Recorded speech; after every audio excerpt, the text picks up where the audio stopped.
Welcome everybody, and today we're taking a look at a new limited edition Blu-ray release from Arrow Video, and it is the Wandering Ginza Butterfly Collection. So this is a duology set, so two films, the second one being a sequel to the first, and yeah, both of these films were released in 1972. Both of them were directed by Kazuhiko Yamaguchi, who also did Sister Street Fighter, The Return of Sister Street Fighter, and Sister Street Fighter Hanging by a Thread. Not a particularly great series of films, but still decent enough. Both of these films are also crime films, both clocking at 86 minutes long, and both of them star Miko Kaji, who was also in Yakuza Graveyard, although I'm fully aware that she's been in much more well-known films like Lady Snowblood. Just not yet gotten around to seeing those yet, but I definitely will be. So yeah, the first film is Wandering Ginza Butterfly, and yeah, it also stars Akiko Koyama, who was also in several of the Nagashi Oshima films that we talked about last year by Radiance Films.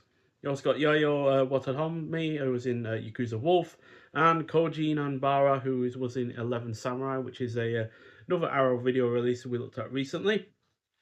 So Nami, also known as the Red Cherry Blossom, returns to her old stomping ground in the seedy Tokyo district of Ginza after a stint in prison for killing a Yakuza boss. She soon settles in, living in her uncle's pool hall and working at the local hostess club.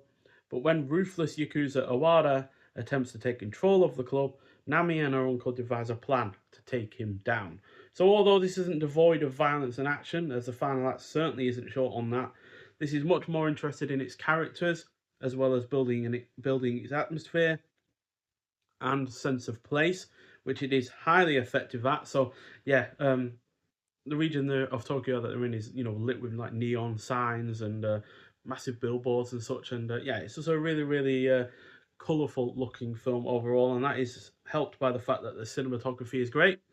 The cast is also excellent. It is well paced. The action is well executed.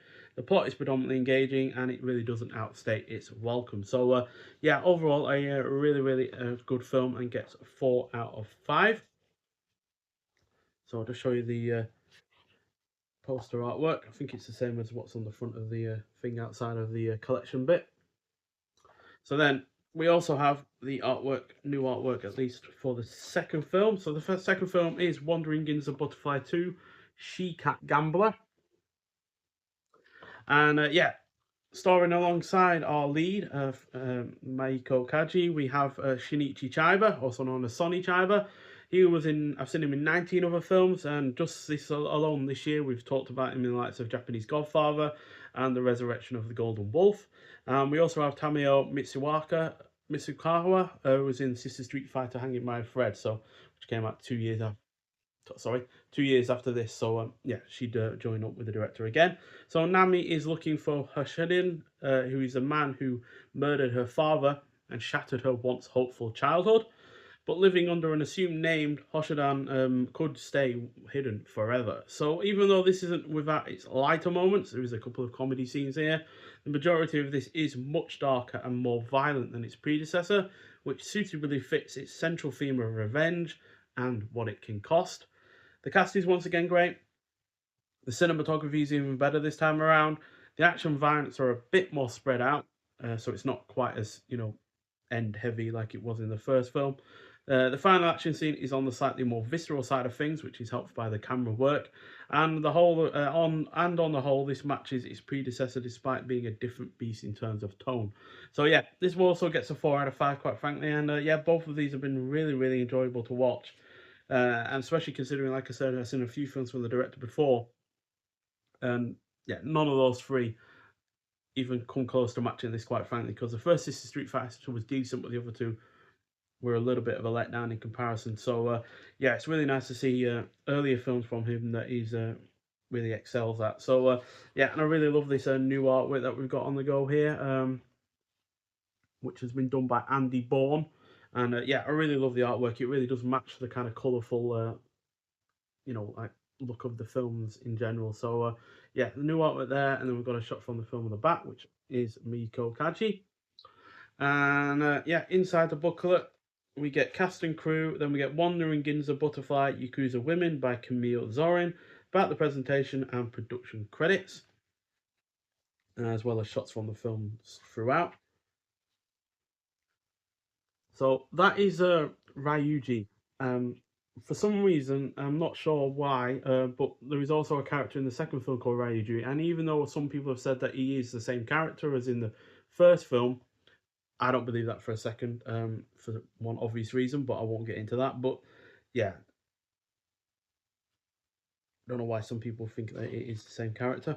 And then there's another shot from the first film as well.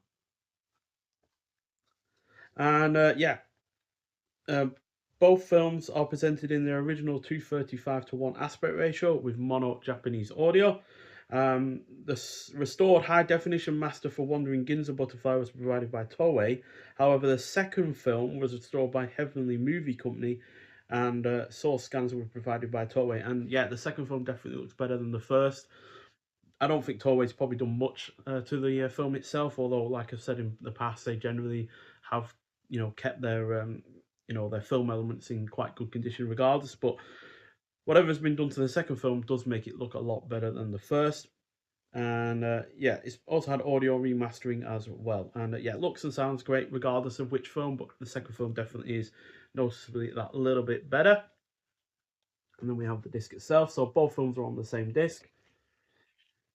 And then we also have a bunch of extras on the discs themselves. So yeah, got optional newly translated English subtitles for both films as well. Brand new audio commentary for Wandering Ginza Butterfly by Japanese cinema expert Patrick Macias and Matt Alt, hosts of the Pure Tokyo Scope podcast.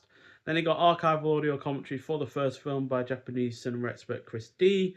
Back to back in the Yakuza multiverse, a brand new interview of Patrick Macias and Matt Alt on Wandering Ginza Butterfly 2 She Cat Gambler. Then he got Genre Mill Memories, an archival interview with the director himself on both films. Butterfly and Scorpion, an archival appreciation of star Meiko Kaji by Japanese action and pink film expert J. Taro Sugisaku. And they got original trailers for both films as well. One thing I really do like about these films is it doesn't go into exploitation. There's very minimal nudity for a lot of this, and yeah, I think it really does keep its hand away from those kind of elements, which is surprising given it's obviously dealing with hostess clubs and the likes of prostitution via the Yakuza organization and such, but it really does keep its hand off of those more exploitative elements. So, yeah, which I really, really appreciate. So, overall, a really, really good collection. I know it's only two films, but still, two really, really good films regardless. And yeah, both films I enjoyed watching pretty much back to back. So, highly recommend both of these if you haven't seen them already or don't own this collection yet. But if you have seen either of these films before, I'd like to hear your thoughts on it. But nonetheless, thank you for watching, and I'll see you in the next one. Bye.